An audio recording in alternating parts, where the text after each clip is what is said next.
Hello everyone, आज हम जो है कैश बजट का नेक्स्ट न्यूमेरिकल जो है वो करने जा रहे हैं, जो कि 16th इलस्ट्रेशन है। इसमें जो है आपको बजट बनाने के लिए दिया गया है अप्रैल, मई और जून, 3 मंथ्स का बजट बनाने के लिए दिया गया है। और इसके अलावा सेल्स, परचेज, वेजेस और मिसलेनियस एक्सपेंसेस जो हैं दिए गए हैं। तो स्टार्ट करते हैं हम। रिसिप्ट सबसे पहले कौन कौन सी रिसिप्ट हुई हैं। तो सबसे पहले आता है हमारा opening balance of cash.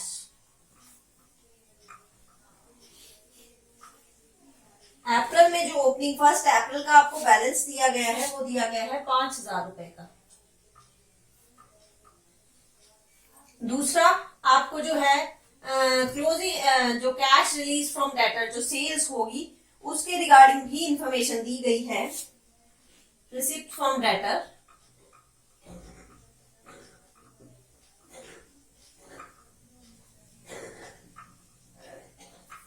And sales, जो कैश सेल्स है उसको कंबाइन करके जो है मैं इसमें लिख रही हूं।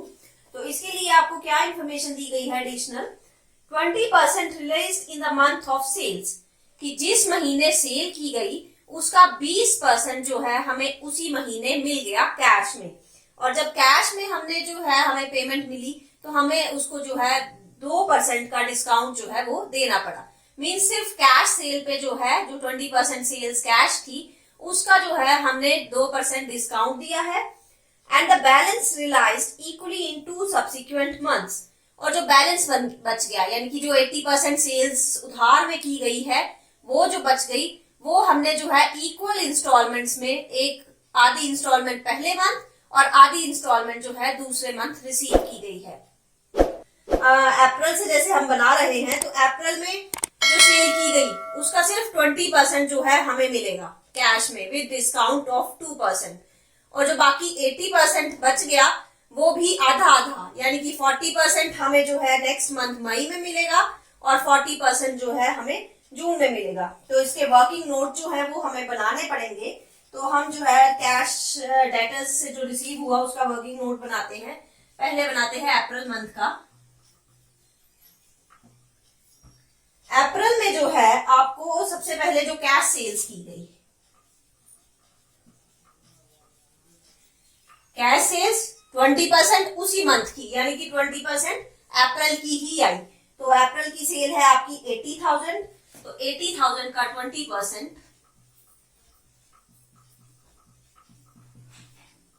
यानी कि ये हमारा आ गया 16,000। ये हमें उसी मंथ जो है रिसीव हो गया है। अब इसके बाद जो है हमें जो डिस्काउंट मिला है, लेस डिस्काउंट, जो हमने कैश सेल की दिया गया है, जो कि है हमारा 16,000 का 2% निकाला गया, तो ये आ गया आपका 320 रुपए। 320 रुपए का जो है डिस्काउंट हमें दिया गया है। ये कैश सेल पे ही मिलेगा, मतलब जितनी कैश सेल होगी उसी पे ये डिस्काउंट जो है हमें मिलेगा। तो ये माइनस करके आ गया आपका 15,680। ये हमारी कैश सेल है, जो कैश उसी मंथ की जो सेल्स थी उससे जो कैश रिसीव हुआ है वो है। उसके बाद जो 80% की सेल बच गई, तो अप्रैल में हमें पिछले 2 महीनों की सेल आधी आधी 40% यानी कि 40% फेब की और 40% मार्च की सेल का पैसा जो है अप्रैल में हमें मिलने वाला है। तो एड 40% ऑफ फेब की सेल है आपकी 1,20,000 प्लस 40% ऑफ मार्च की सेल है आपकी 1,30,000। तो ये आपका अमाउंट आ जाता है 48,000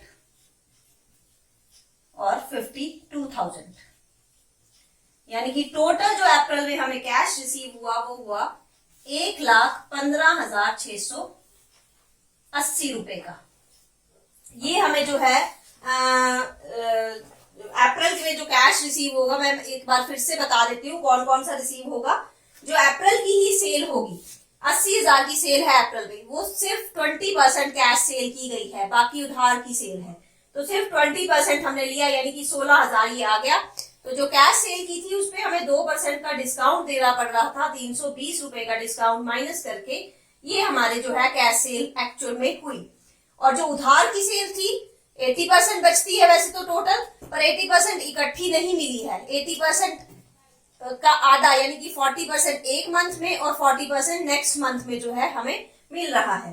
तो ये हमें 40% जो मिला ये 2 महीने पहले यानी कि फेब की सेल का, और 1 महीने पहले यानी कि मार्च की सेल का 40% जो है हमें ये मिल रहा है। तो अप्रैल में जो आपका कैश रिसीव हुआ वो यहाँ पे हम लिख देंगे 1,15,680।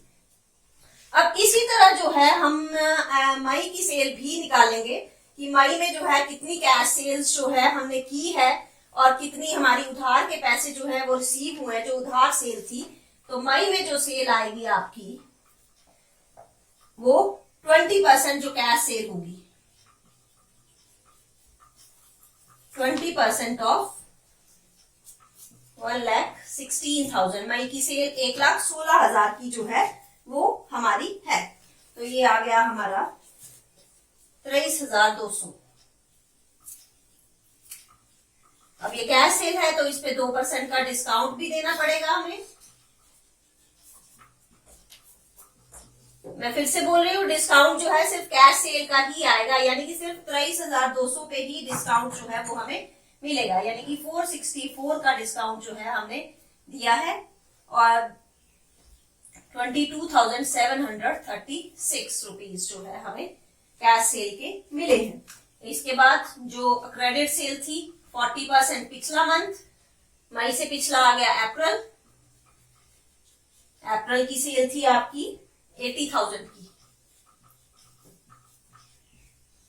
प्लस 40% उससे भी पिछला मंथ, यानी कि अप्रैल से पहले आ गया आपका मार्च, और मार्च की आपकी सेल थी 1,30,000। तो ये दोनों का हमारा 40% जब निकालेंगे तो यहाँ पे 32,000 और 52,000, यानी कि ये टोटल आ गया हमारा 1,06,736 रुपए। ये हमें जो है मई में रिसीव हुआ है। तो मई की जो कैश रिलीज फ्रॉम डेटर्स है 1,06,736 रुपए जो है हमें रिसीव हुए हैं। इसी तरह हम जून में भी निकालेंगे कि जून में हमें जो है कितना कैश रिलीज हुआ है, चाहे वो कैश सेल है चाहे क्रेडिट सेल है। तो जून की जो है कैश सेल्स होगी हमारी, जून की ही सेल का 20%, 88,000 का 20%,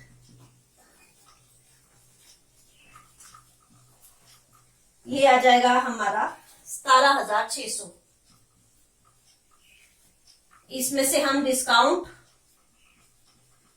2% का, और ये 2% किसका लेंगे 17,600 का, तो 352 रुपीज का जो है डिस्काउंट दिया गया है, और ये लेस करके आ गया आपका 17,248 रुपए। इसके बाद क्रेडिट सेल 40% ऑफ जून से पिछला महीना, मई प्लस 40% ऑफ उससे भी पिछला महीना यानी कि अप्रैल।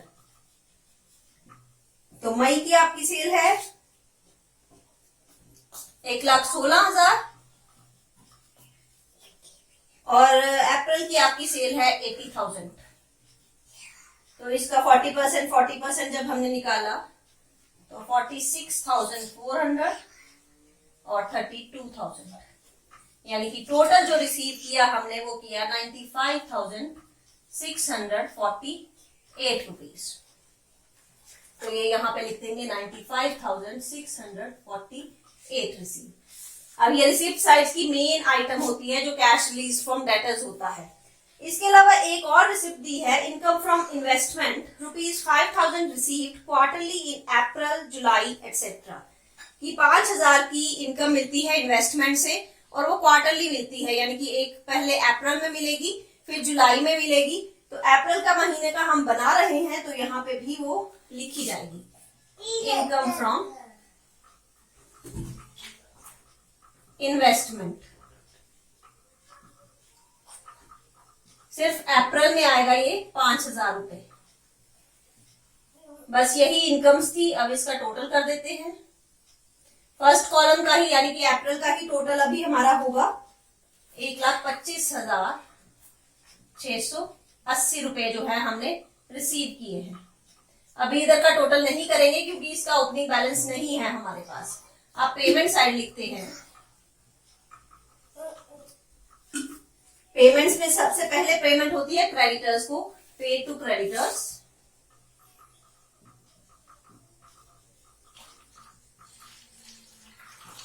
क्रेडिटर्स के रिगार्डिंग बोला गया है these are paid in the month following the month of supply, यानी कि जिस मंथ जो है हमने सेल की है उससे परचेज की है उससे नेक्स्ट मंथ जो है हमें पेमेंट करनी पड़ेगी। तो अप्रैल में जो पेमेंट आएगी वो पिछले महीने की मार्च की पेमेंट आएगी जो कि हमारी है 1 लाख की। मई में हमारी किसकी पेमेंट आएगी, कौन से मंथ की पेमेंट आएगी, अप्रैल की। तो अप्रैल में जो परचेजेस है वो 1,04,000 है। और जून में मई की पेमेंट जो है वो की जाएगी 1,06,000 की। इसके बाद आपके वेजेस दिए हैं। वेजेस के रिगार्डिंग भी आपको जो है वर्किंग नोट बनाना पड़ेगा। क्यों? क्योंकि इसमें भी आपको जो है बोला गया है कि 25% paid in arrear following the month, कि जितनी भी वेजेस होंगी उसका 75% तो उसी टाइम पे कर दिया गया, उसी मंथ पे कर दिया गया, लेकिन जो 25% है वो नेक्स्ट मंथ में जो है पे किया गया। तो इसके लिए वर्किंग नोट बना लेते हैं। अप्रैल में जो आएगी वेजेस की पेमेंट जो करनी पड़ेगी 25% एरियर में चल रहे हैं यानी कि पिछले मंथ की, तो 25% जो है मार्च की पेमेंट जो है अप्रैल में रिसीव की जाएगी। तो मार्च में वेजेस हैं 12,000 की, यानी कि ये आ गया आपका 3,000। और जो 75% है वो उसी मंथ पे होंगी, यानी कि अप्रैल की अप्रैल में ही पे जो है की जाएंगी। तो अप्रैल की वेजेस हैं आपकी 8,000 की। 8,000 का 75% 6,000, तो टोटल 9,000 की पेमेंट जो है वो की जाएगी अप्रैल में। इसी तरह मई में 25% जो आएगा वो आपका पिछले महीने का यानी कि अप्रैल का, और 75% जो है उसी मंथ का यानी कि मई का। तो मई की वेजेस हैं आपकी 10,000 की, यानी ये आ गया आपका 2,000 और 7,500, टोटल आ गया आपका 9,500 का। और जून में 25% जो है वो मई का, और 75% जो है वो जून का ही जो है हमें पे करना पड़ेगा। तो जून की है आपकी 8,000 की वेजेस, यानी कि ये आ गई 2,500 प्लस 6,000, यानी कि 8,500 की वेजेस जो है हमें पे करनी पड़ेंगी। तो तीनों मंथ्स की मई, अप्रैल, मई, जून, ये आपको जो है पे करना पड़ रहा है। 9,000, 9,500, 8,500, ये जो है पेमेंट आपको वेजेस की करनी पड़ेगी। इसके अलावा नेक्स्ट वो दी गई है miscellaneous expenses paid a month in arrear. जो मिसलिनियस एक्सपेंस है वो 1 महीने लेट चल रहे हैं, मिसलिनियस एक्सपेंसेस। तो इसमें कोई वर्किंग नोट नहीं है, सिर्फ आपने 1-1 महीने लेट पेमेंट करनी है। मार्च की पेमेंट जो है वो अप्रैल में की जाएगी। तो मार्च की है हमारी 8,000 की। अप्रैल की पेमेंट मई में की जाएगी जो कि है हमारी 6,000 की, और मई की पेमेंट जो है जून में की जाएगी जो कि है हमारी 12,000 की। इसके अलावा आपको दिया गया है rent ₹1,000 per month paid quarterly in advance due in April. कि 1,000 रुपए मंथली जो है रेंट पे किया जाता है और ये अप्रैल में ड्यू है, तो क्वार्टरली पे किया जाता है। क्वार्टरली का मतलब होता है कि 4 हिस्सों में पे किया जाता है। तो यानी कि अप्रैल में जो आएगा आपका वो अगर हम पूरे साल को 4 हिस्सों में बांटे तो 3-3 महीने का जो है वो पे किया जा रहा है। तो रेंट जो अप्रैल में पे किया जाएगा वो 3 महीने का 1000 पर मंथ है, तो 3 महीने का 3000 रुपए जो है पे किया जाएगा। एक और पेमेंट है इनकम टैक्स की। First instalment of advance tax ₹25,000 due on और बिफोर 15 जून। इनकम टैक्स जो है वो जून में पे किया जा रहा है, उसकी फर्स्ट इंस्टॉलमेंट 25,000 रुपए की। तो सिर्फ जून में जो है वो 25,000 रुपए की पेमेंट की जाएगी। इसके अलावा कोई भी पेमेंट जो है वो नहीं है। तो हम जो है पेमेंट का टोटल जो है कर देते हैं।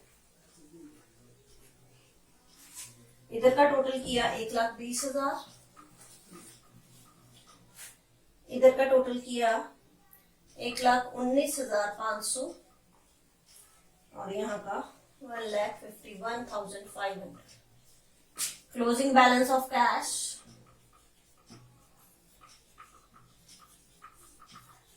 जो कि A माइनस B करके निकालेंगे। 1,25,680 में से 1,20,000 गए तो 5,680। अब ये यहाँ का क्लोजिंग बैलेंस है वो अगले में ओपनिंग बन जाएगा। इधर का टोटल किया 1,12,416 रुपए। यहाँ से ये माइनस किया। अब यहाँ रिसिप्ट सिर्फ 1,12,000 कुछ की है, जबकि पेमेंट जो है 1,19 की है, तो माइनस में आएगा 7084। माइनस में है तो आप इसको ब्रैकेट में लिखेंगे ताकि उसकी अलग से जो है पहचान की नेगेटिव बैलेंस जो है आ रहा है। ये आपका अगले में ओपनिंग बन जाएगा। नेगेटिव ही रखेंगे इसको, ये पॉजिटिव नेगेटिव माइनस किए जाएंगे। ये आपका आ गया 88,564 और जब इधर से ये माइनस किया फिर से नेगेटिव बैलेंस ही आएगा 62,936 का। तो ये था आपका जो है कैश बजट फॉर 3 मंथ्स। अगर इसमें जो है सिर्फ आपके जो है जो कैश रिलीज फ्रॉम डेटर्स हैं उसमें थोड़ी कैलकुलेशन में जरा आपको ध्यान रखना पड़ेगा, अदरवाइज बाकी न्यूमेरिकल जो है वो पूरा पिछले की तरह ही है, उसमें कोई तरह का चेंज नहीं है। सिर्फ ये वर्किंग नोट्स का ध्यान रखना, ये आपको बनाने पड़ेंगे ताकि आप क्या अमाउंट निकाल रहे हो रफ में नहीं करना है। ये कि वर्किंग नोट की कैलकुलेशन आपने रफ में कर दी, आपको एग्जामिनेशन शीट में अगर आप क्वेश्चन कर रहे हो तो वहां पे पूरा प्रॉपर वर्किंग नोट में आपको बताना है कि कैश रिलीज फ्रॉम डेटर जो है वो कैसे आया है या वेजेस जो है हमारे कैसे आए हैं। जितना हो सके सिंप्लीफाई करके जो है क्वेश्चन को सॉल्व करने की कोशिश करना। तो ये आपका कैश बजट था। इसमें अगर आपको कोई भी चीज समझ नहीं आई है, सेल्स कैसे निकाली मैंने वो चीज समझ नहीं आई है, तो आप कमेंट सेक्शन में लिख दीजिए, मैं उसको जो है फिर से एक्सप्लेन कर दूंगी। Thank you.